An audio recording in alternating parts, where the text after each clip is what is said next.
Here is an antique brass Hampton Bay Windward ceiling fan. Hampton Bay right there. From March of 1990. See the tag right there. There's a top. It's on a long down rod. That's not original. There's a canopy. GE vents. Pretty big GE vents. And 4 oak blades. Oak on both sides. Pointed tip blades. And yeah. Show you around the fan. Show you around some more. See the reverse switch over there? The OEM is air cool. It's got that red caution tag of the motor. This chain I added myself. Here's low.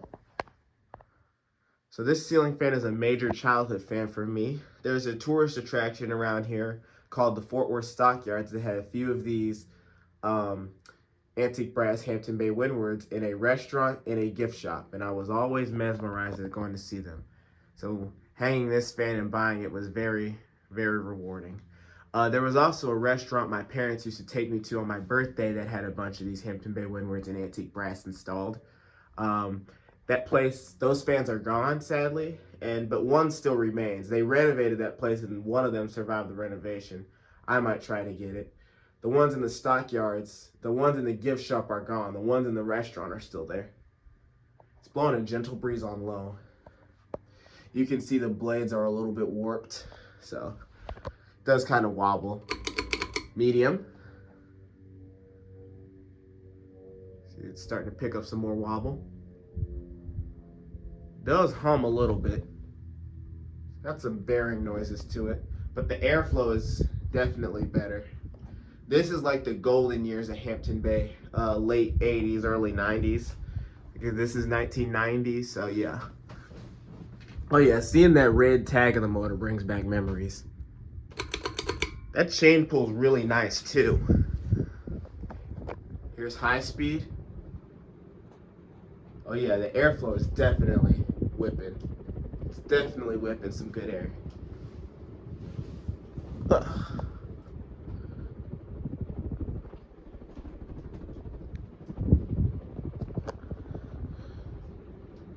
Yeah, it's blowing a lot of good air. I give that about 190 RPM. I don't know. Yeah, it's blowing a lot. This fan does a great job putting me to bed at night. I usually sleep with this on high. I don't care how hot or cold it is. I always sleep with the fan on high. See if you can see it from back here. You can look at it. Oh yeah, that's running great. All right, turn it off.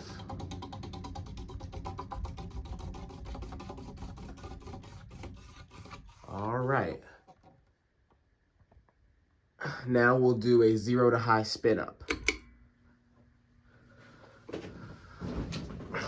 Kick back here.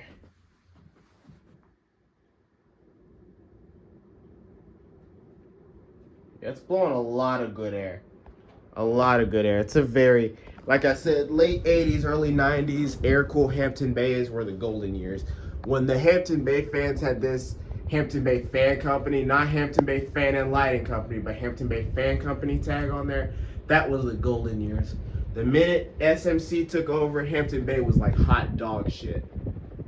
I'm saying that loud and proud. Hampton Bay is from like the mid-90s on, it's hot dog shit. Yeah, this is blowing a lot of good air. Well, there are a few good ones, but most of them, at least, are not good. It's running so great. It's so great. And it is, I'm not gonna show you reverse, but it does work. Now we're gonna watch it spin down. Watch it coast. So, one thing about this fan is like, it was running pretty quietly, like overnight. I like run it, and it like runs really quietly. But I remember I first tested it, it had awful bearing noises, but they seem to quiet down as the fan runs, so that's good. But the problem is, I might have to put some zoom spout in this fan, because when I like go to the gym or go to church or something and I like leave the fan off for like a long period of time, the bearings just start back up. Even if I leave it off for like 30 minutes, it usually starts back up. So I don't know what to do there. I think I might just zoom spout oil it and call it a day.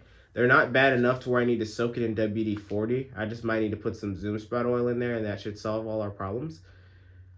But yeah. This style of fan, you know, they're just so nice. And this ceiling fan is just plain. Plain, plain, plain, plain, plain. Plain canopy, plain sideband, no filigree, plain blades, no stencil or anything. No stencil, no cane. And no light kit. It had a light kit on it. I'll show it right here. It's on some bag. It's right here's a light. It was a 5 light kit, but I took that off. Yeah, it's still coasting, so. And that mounting bracket, this fan came 100% complete when I got it at Habitat for $25. But the mounting bracket, because I was testing the mounting bracket. I tested the fan like where the Litex is, and then I thought I'd move it over here. Well, when I grabbed the mounting bracket, whoa, this fan has a long spin down, so the bearings are really good in this thing. When I grabbed the mounting, yeah, those blades are really warped. The problem is I don't have another set of these blades, so that's why I'm not going to try messing with it. I feel like when I get another set of these blades, I'll mess with it. But anyhow, I was trying the mounting bracket out, and that's what happened. Here's the other piece. That's why you always check your mounting brackets. I'm glad I checked it before I put the fan up, or else this wouldn't be up. But yeah, the antique brass cleaned up really nicely. It cleaned up so nice. There's a little mark from where the light kit was. But yeah, this fan cleaned up really nice. It was well taken care of. And I do have one more story. So I remembered I was about 8 or 7 years old. It was snowing one day, but my dad took me to Habitat, right? And I saw an antique brass Hampton Bay Windward like this one. Well, I wanted to buy it for my bedroom, and I was just about to grab it, but my dad told me that fan is too old, it's probably not going to work, and it's too big, and I was really upset. And so now I finally own one, an antique brass Hampton Bay Windward with GE vents. Finally own one. I'm proud to have it by God's grace and God's mercy. So yeah, that's pretty much all I have for this fan. So this has been an antique brass 52-inch Windward with 4 plain blades and GE vents. So thanks for watching, and I hope you guys enjoyed. Oh, there's the tag in case you wanted to see it, the red tag. But yeah, Hampton Bay Windward with GE vents.